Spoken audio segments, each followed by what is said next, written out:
Hello my dear friend, welcome to education point online. तो friend, कैसे हैं आप लोग? आई होप बहुत अच्छे होंगे। तो हमारा आज चौथा लेक्चर है shear force and bending moment का, और आज अपन पूरे बेसिक्स को कंप्लीट कर लेंगे। उसके बाद फ्रेंड अगला जो लेक्चर होगा वो अपन न्यूमेरिकल्स उठाएंगे और अपने पूरे बेसिक का इस्तेमाल करते हुए धड़ाधड़ shear force and bending moment अपन बनाते चले जाएंगे। तो फ्रेंड आज का क्लास बहुत ही छोटा होने वाला, मानकर चलो 10 मिनट का भी नहीं होगा। हाँ, लेकिन एटलीस्ट इतना बेसिक्स कवर हो जाएगा कि आप एसएससी वगैरह के लिए जाओगे तो वहाँ पे क्वेश्चंस जो हैं वो आपसे बन पाएंगे। कॉम्पिटिटिव पॉइंट ऑफ व्यू से भी मैंने पढ़ा दिया, क्योंकि देखो बुक में जो है ना वो सीधे शियर फोर्स बेंडिंग मोमेंट में आता है, लेकिन मैंने पूरा बेसिक्स बताया पहले आपको, स्टार्टिंग फ्रॉम मैकेनिक्स, फिर थोड़ा एसएफडी बीएमडी का थोड़ा सा बेसिक्स बताया मैंने। कल से अपन क्वेश्चंस करेंगे, वो क्वेश्चंस आपको समझ में भी आएंगे। ऐसा कुछ भी नहीं है जो आपको समझ में नहीं आएगा मेरे प्यारे बच्चों, ठीक है। चलिए, तो आज अपन उसी टॉपिक को कंटिन्यू करते हैं। आज बेसिक्स हमारा पूरा कवर हो जाएगा। तो चलिए मैं आपसे कुछ बातें करता हूँ, और आज अपन एक गेट का भी क्वेश्चन करेंगे, है ना। चलिए, तो अब हमारा टॉपिक क्या? Relation among shear force, bending moment and load. Shear force, bending moment और लोड में क्या रिलेशन होता है? एम आपका क्या है? बेंडिंग मोमेंट है, ठीक है। एस क्या है आपका? शियर फोर्स है। डब्ल्यू क्या है आपका? लोड है। तो फ्रेंड देखिए, पहला रिलेशन ये है कि अगर आप बेंडिंग मोमेंट को डिफ्रेंशिएट करते हैं विद रिस्पेक्ट टू एक्स, तो आपको मिलेगा शियर फोर्स। आपको क्या मिलेगा? आपको मिलेगा शियर फोर्स। ये ध्यान रखना, आपको बहुत कम ऐसे लोग हैं जिनको ये बात पता होगी। तो मैंने बता दिया क्या, कि जब अपन बेंडिंग मोमेंट को डिफ्रेंशिएट करते हैं विद रिस्पेक्ट टू एक्स, ठीक है, मतलब एक्स क्या है यहाँ पे? एक्स आपका डिस्टेंस है। चलो यहाँ पे एक्स भी लिख लो। एक्स क्या है आपका? डिस्टेंस, मतलब कि दूरी है, ठीक है। तो जब बेंडिंग मोमेंट को अपन x मतलब डिस्टेंस के रिस्पेक्ट में डिफ्रेंशिएट करते हैं तो अपन को क्या मिलता है? अपन को मिलता है शियर फोर्स। अपन को क्या मिलता है? शियर फोर्स मिलता है माय भाई, ठीक है। चलिए अब आगे बात करते हैं। अगर आप शियर फोर्स को डिफ्रेंशिएट करेंगे तो नेगेटिव ऑफ W मिलेगा, मतलब कि आपको क्या मिलेगा? लोड मिलेगा।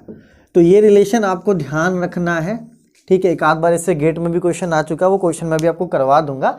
लेकिन ये ध्यान रखना, क्या ध्यान रखना है कि अगर आप बेंडिंग मोमेंट को डिफ्रेंशिएट करोगे विथ रिस्पेक्ट टू डिस्टेंस, मतलब एक्स के रिस्पेक्ट में, तो आपको क्या मिलेगा? आपको मिलेगा shear force.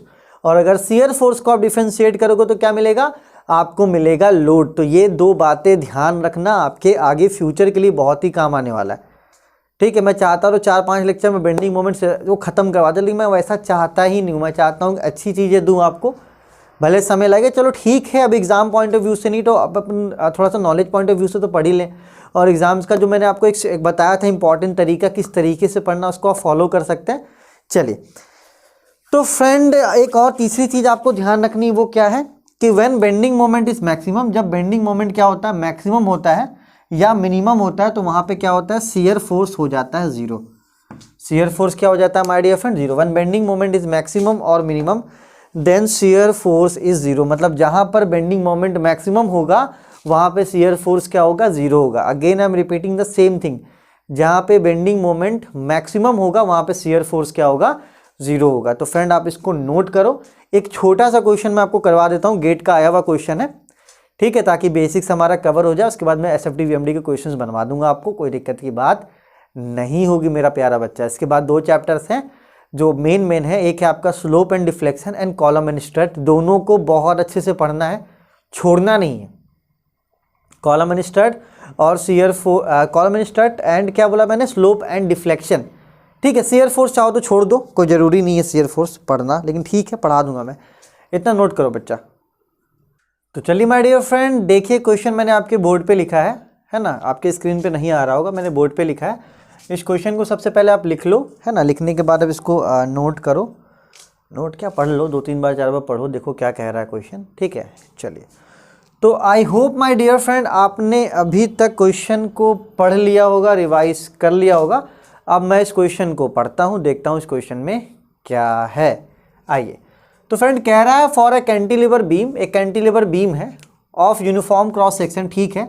The bending moment in along the length, bending moment आपको दिया हुआ है, एम का इक्वेशन आपको दिया हुआ है। आपको एम का इक्वेशन दिया हुआ है कितना? 5x² प्लस 10x, ठीक है। Where x is the distance in mm measured from the free end, ठीक है। फ्री एंड से x दूरी है, मतलब x हमेशा दूरी ही होती है, कंफ्यूज नहीं होना, ऑफ द बीम।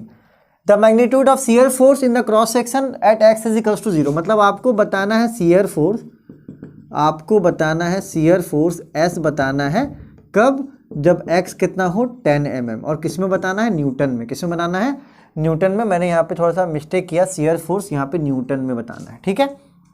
क्वेश्चन बहुत ही सिंपल है।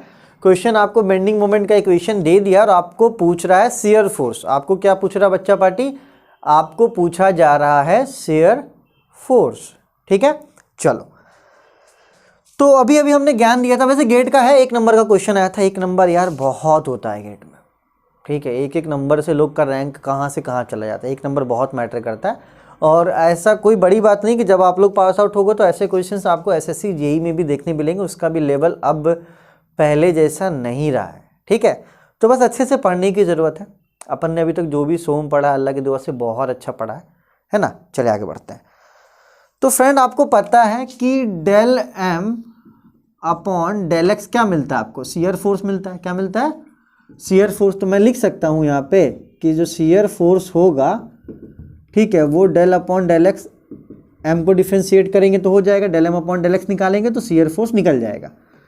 चलो, तो del upon del x, M की वैल्यू कितनी, एम की वैल्यू है 5x² प्लस 10x।